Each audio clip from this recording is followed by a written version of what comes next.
Selamat datang di Cahaya Kisah Islami. Pada kesempatan kali ini, kita akan menyelami kisah penuh makna dari dua sosok mulia, Hasan dan Husain, cucu tercinta Nabi Muhammad SAW. Hasan dan Husain bukan hanya dikenal sebagai keturunan Rasulullah, tetapi juga sebagai teladan bagi umat Islam. Mereka berdua memiliki keistimewaan dan peran penting dalam sejarah Islam, terutama dalam menjaga ajaran Nabi dan memperjuangkan kebenaran. Melalui perjalanan hidup mereka, kita akan menemukan nilai-nilai kebangkitan, pengorbanan, dan cinta kasih yang abadi. Dari kisah cinta kasih Nabi kepada mereka, hingga perjuangan mereka melawan ketidakadilan, setiap detil dari hidup mereka mengajarkan kita arti sejati dari iman dan keberanian. Mari kita mulai kisah ini, dan bersama-sama kita ambil hikmah dari perjalanan luar biasa Hasan dan Husain, cucu Nabi Muhammad. Nabi Muhammad adalah seorang rasul yang sangat menyayangi keluarganya, terutama anak-anak dan cucu-cucunya. Dari pernikahannya dengan Khadijah binti Khuwailid, beliau dikaruniai 7 orang anak, terdiri dari putra dan putri. Salah satu anak perempuan yang paling dikenal adalah Fatimah Az-Zahra. Fatimah merupakan putri bungsu Nabi yang dikenal dengan kebaikan hati, sifatnya yang mulia, serta kelembutannya. Namanya, Fatimah Az-Zahra, secara harfiah bermakna, Fatimah yang selalu berseri, menggambarkan kesuciannya yang memesona dan cemerlang. Fatimah tumbuh dewasa dalam asuhan Nabi Muhammad dan kemudian menikah dengan Ali bin Abi Thalib, seorang sahabat Nabi yang juga dikenal sebagai salah satu Khulafaur Rasyidin, pemimpin umat Islam setelah wafatnya Rasulullah. Ali bin Abi Thalib dikenal dengan julukan Babul Ilmi, yang berarti gerbang pengetahuan, karena kedalamannya dalam ilmu agama. Dari pernikahan Fatimah dan Ali, lahirlah 2 orang putra yang sangat dicintai oleh Rasulullah, yaitu Hasan bin Ali dan Husain bin Ali. Kedua cucu Nabi ini merupakan sosok yang sangat istimewa di mata Nabi Muhammad dan sering menjadi sumber kebahagiaan bagi beliau. Hasan dan Husain tidak hanya menjadi cucu yang disayangi oleh Rasulullah, tetapi mereka juga mewarisi banyak sifat baik dari kakeknya. Dari berbagai sumber, dikisahkan bahwa Nabi Muhammad menunjukkan kasih sayang yang mendalam kepada kedua cucunya. Ketika Hasan dan Husain lahir, Nabi Muhammad sangat bersyukur kepada Allah Subhanahu wa Ta'ala atas karunia cucu-cucu yang begitu istimewa ini. Beliau juga sering memuji kemiripan fisik mereka dengan dirinya, di mana Hasan mirip dengan Nabi dari dada ke atas, sementara Husain menyerupai Nabi dari dada ke bawah. Hasan bin Ali, putra sulung dari Ali dan Fatimah, dikenal sebagai sosok yang tampan, dermawan, dan memiliki akhlak mulia. Sejak kecil, ia sudah menunjukkan kemiripannya dengan Nabi Muhammad, baik dari segi fisik maupun kepribadian. Banyak riwayat yang menyebutkan bahwa Hasan adalah anak yang cerdas, memiliki kemampuan menghafal Al-Quran dan hadis dengan cepat, serta memiliki sifat lembut hati. Salah satu julukannya adalah Karimu Ahlil Bait, yang berarti orang yang paling dermawan dari keluarga Rasulullah. Sifat kedermawanan dan kebijaksanaan Hasan membuatnya sangat dicintai oleh orang-orang di sekitarnya. Nabi Muhammad bahkan pernah berdoa, "Ya Allah, aku mencintai Hasan, maka cintailah ia, dan cintailah orang yang mencintainya." Hadis riwayat Bukhari. Sedangkan Husain bin Ali, putra kedua dari Ali dan Fatimah, lahir setahun setelah Hasan. Nabi Muhammad juga sangat menyayangi Husain, dan Husain pun dikenal sebagai sosok yang tampan serta gagah berani. Jika Hasan memiliki kemiripan fisik dengan Nabi Muhammad dari dada ke atas, maka Husain menyerupai Nabi dari dada ke bawah. Nabi Muhammad pernah bersabda, "Husain adalah bagian dari diriku dan aku adalah bagian dari Husain. Allah mencintai orang yang mencintai Husain." Hadis riwayat Bukhari. Hal ini menunjukkan betapa besar cinta Rasulullah terhadap Husain. Nabi Muhammad sering bermain dengan kedua cucunya. Salah satu momen yang sering diceritakan adalah ketika Hasan dan Husain menaiki punggung Rasulullah saat beliau sedang melaksanakan sholat. Dengan penuh kasih sayang, Nabi membiarkan cucu-cucunya berada di punggungnya hingga mereka turun sendiri, kemudian beliau melanjutkan sholat. Sikap lembut ini menunjukkan betapa dalamnya rasa cinta Nabi Muhammad terhadap keluarganya, terutama kepada cucu-cucunya. Nabi juga sering menunjukkan rasa sayangnya kepada Hasan dan Husain dengan menggendong mereka di bahunya, memangku mereka, serta menciumi mereka dengan penuh kasih. Dalam banyak riwayat disebutkan bahwa Nabi Muhammad tidak pernah segan menunjukkan rasa kasih sayangnya kepada cucu-cucunya di hadapan para sahabatnya. Salah satu kisah yang sangat terkenal adalah ketika Al-Aqra bin Habis, seorang sahabat, melihat Nabi mencium Hasan. Al-Aqra, yang merasa heran dengan perilaku Nabi, berkata bahwa ia memiliki 10 anak tetapi tidak pernah mencium satu pun dari mereka. Nabi Muhammad kemudian bersabda, "Barang siapa yang tidak menyayangi, maka ia tidak akan disayangi." Hadis riwayat Bukhari, Muslim, Abu Dawud, At-Tirmidzi. Melalui hadis ini, Nabi mengajarkan pentingnya kasih sayang kepada sesama manusia, terutama kepada keluarga. Hasan dan Husain tumbuh menjadi sosok yang berpengaruh dalam sejarah Islam. Hasan, sebagai anak sulung, mewarisi banyak sifat baik dari Nabi Muhammad. Kecerdasannya dalam menghafal Al-Quran dan hadis, serta kedermawanannya, membuatnya menjadi teladan bagi banyak umat Islam. Sementara itu, Husain, yang juga dikenal sebagai sosok yang pemberani, memainkan peran penting dalam sejarah Islam, terutama dalam peristiwa tragis di Karbala, di mana ia gugur sebagai syahid. Dalam beberapa riwayat, disebutkan bahwa Nabi Muhammad sering mencium bibir Hasan karena kelak ia akan wafat diracun, sedangkan Husain sering dicium di leher karena kelak ia akan wafat dengan leher yang terputus dalam peristiwa Perang Karbala. Keduanya mati syahid dan dikenang sebagai cucu-cucu Nabi yang sangat dicintai. Rasulullah juga pernah memuji Hasan sebagai seorang pemimpin yang akan mendamaikan dua kelompok besar umat Islam yang bertikai. Hal ini disampaikan Nabi di atas mimbar, di mana beliau melihat Hasan dengan penuh kebanggaan dan harapan besar. Kisah ini diriwayatkan oleh Imam Al-Bukhari dari Abu Bakrah, yang menyaksikan peristiwa tersebut secara langsung. Kisah cinta Rasulullah kepada Hasan dan Husain merupakan contoh nyata betapa pentingnya kasih sayang dalam kehidupan keluarga. Nabi Muhammad mengajarkan bahwa kasih sayang kepada keluarga bukan hanya tanda cinta, tetapi juga merupakan bagian dari ajaran Islam yang menekankan pada sikap rahmah dan kelembutan terhadap sesama manusia, terutama terhadap anak-anak dan cucu-cucu. Meninggalnya Hasan bin Ali. Hasan bin Ali, cucu Nabi Muhammad, merupakan sosok yang sangat penting dalam sejarah Islam. Salah satu keputusan besar yang diambil oleh Hasan adalah mundur dari jabatannya sebagai khalifah dan menyerahkannya kepada Muawiyah bin Abi Sufyan. Langkah ini diambil oleh Hasan dengan tujuan utama untuk menjaga perdamaian di antara umat Islam, sehingga tidak terjadi perpecahan atau peperangan di antara dua kelompok Muslim. Keputusannya ini menunjukkan sikap bijak dan mengutamakan harmoni di atas kepentingan pribadi. Hasan bin Ali wafat pada 28 Safar tahun 50 Hijriah, yang bertepatan dengan 1 April 670 Masehi. Ia meninggal pada usia 46 tahun, dan penyebab kematiannya adalah diracun.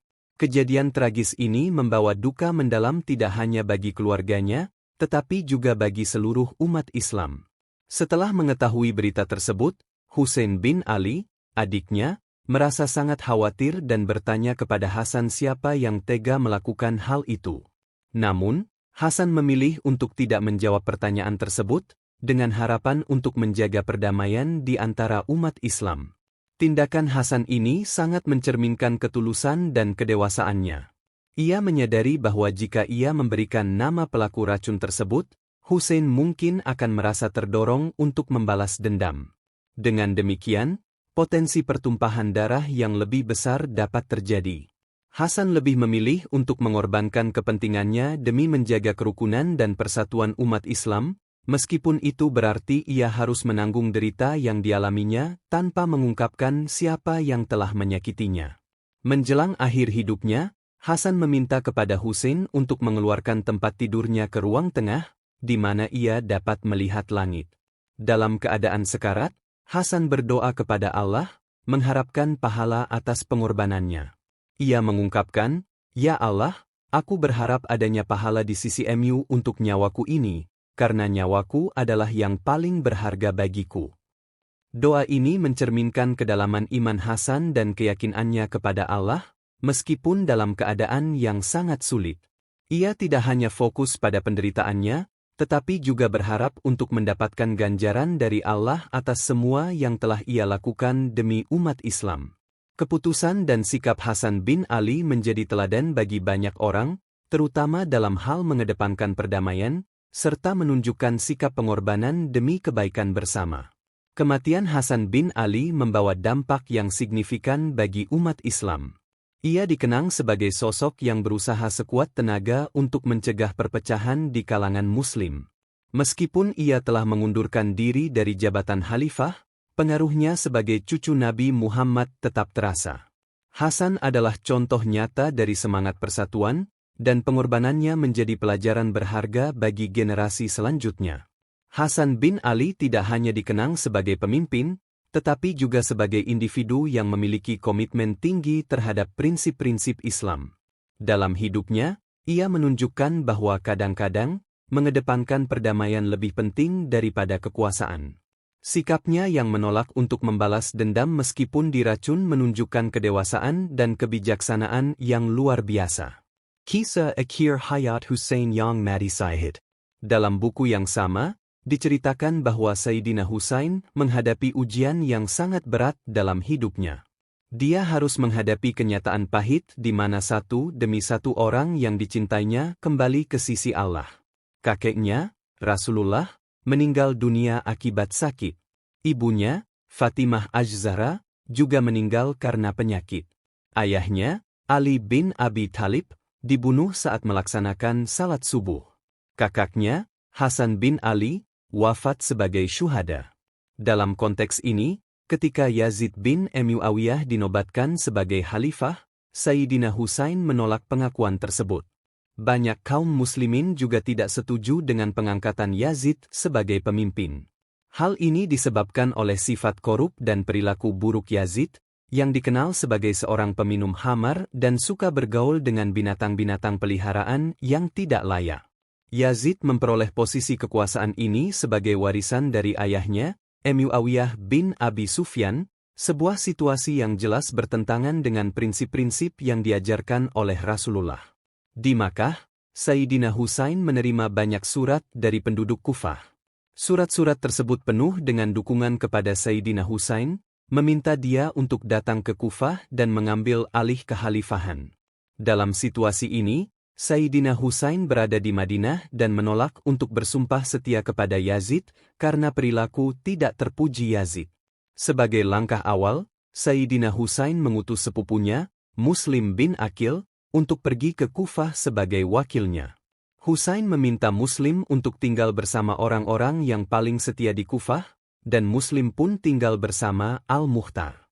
Ketika penduduk Kufah mendengar kedatangan Muslim, mereka berkumpul di sekitar rumah Al-Mukhtar untuk menunggu dan mendukung utusan Sayyidina Husain, bersiap untuk mendirikan pemerintahan yang berdasarkan prinsip-prinsip ilahi. Sayangnya, semua dukungan itu ternyata tidak lebih dari sekadar omong kosong. Sayyidina Husain tetap memutuskan untuk menuju Kufah.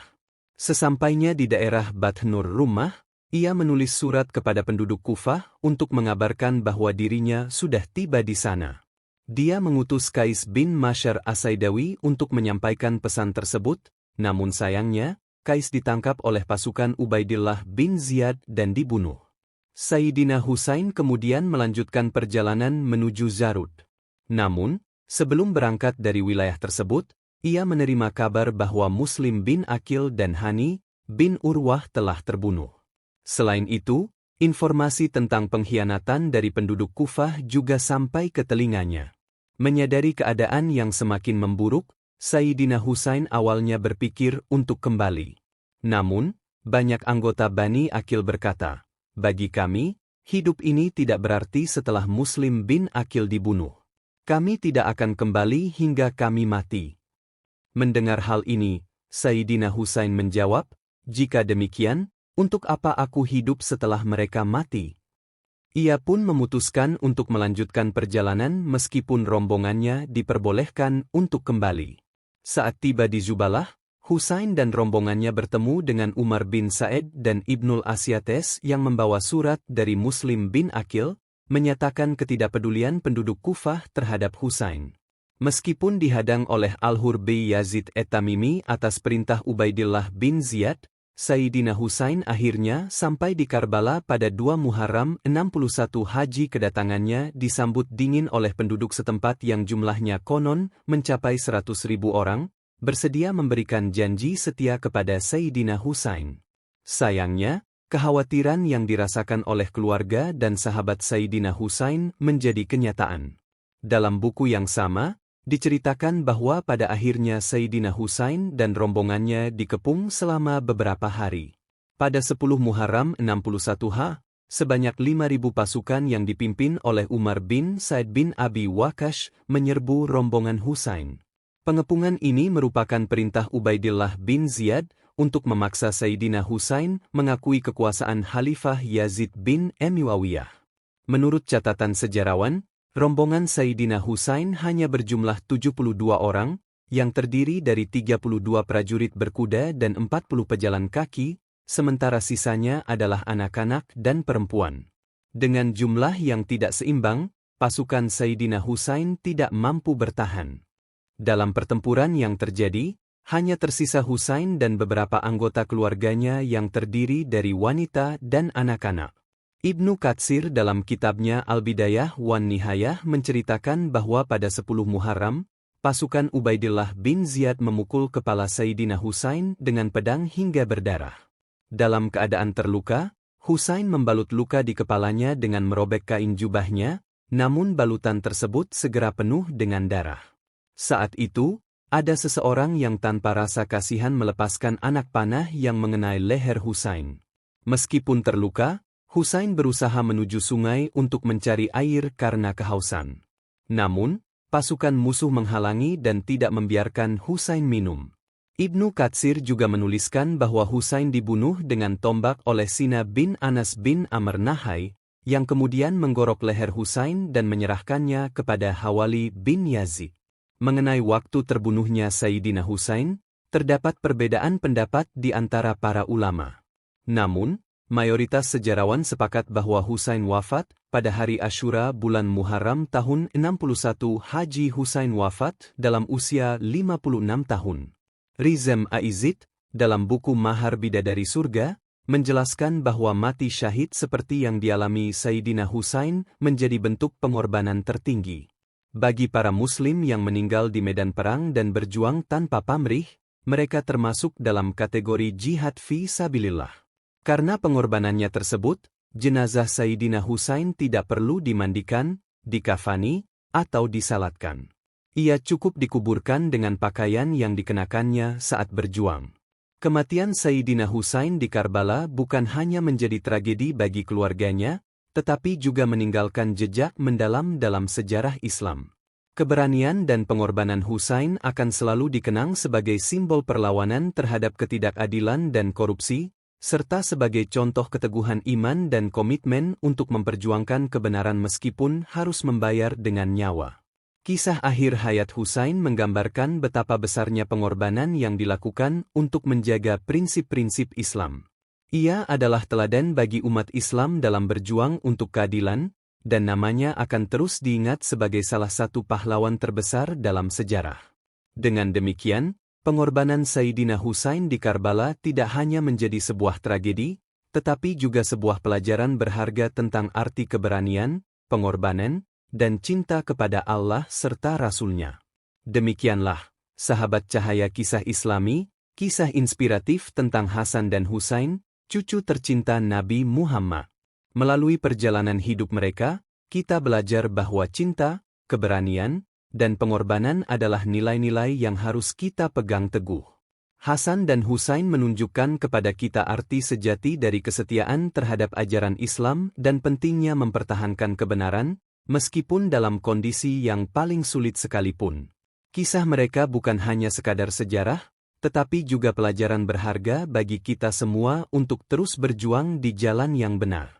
Semoga kita semua dapat meneladani sifat-sifat mulia yang mereka tunjukkan dan menjadikan hikmah dari kisah ini sebagai cahaya dalam hidup kita. Terima kasih telah menyaksikan video ini.